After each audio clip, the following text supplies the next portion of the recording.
I don't want anything to go down. But sometimes you have to take medicine to fix something. I spoke to a lot of leaders, European, Asian, from all over the world.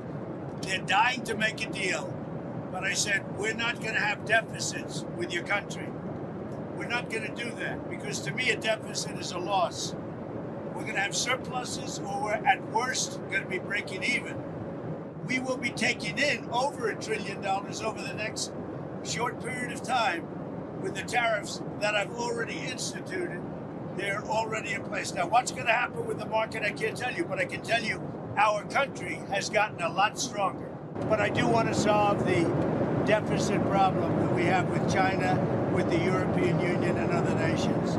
And they're going to have to do that. And if they want to talk about that, I'm open to talking. But otherwise, why would I want to talk? They want to talk, but there's no talk unless they pay us a lot of money on a yearly basis. The report is that we had a deal pretty much with TikTok. Not a deal, but pretty close. And then China changed the deal because of tariffs. If I gave a little cut in tariffs, they'd approve that deal in 15 minutes, which shows you the power of tariffs, right? Sir, when are the next set of talks with Russia, and who will participate, and where are we in terms of making progress in terms of peace? We're talking to Russia. We'd like them to stop. I don't like the bombing. The bombing goes on, and every week thousands of young people are being killed. And it's a horrible thing that should have never started, would have never started if I were president, 100%. What are you and Prime Minister Netanyahu going to speak about tomorrow? We're going to talk about trade, and we're going to talk about the obvious subject.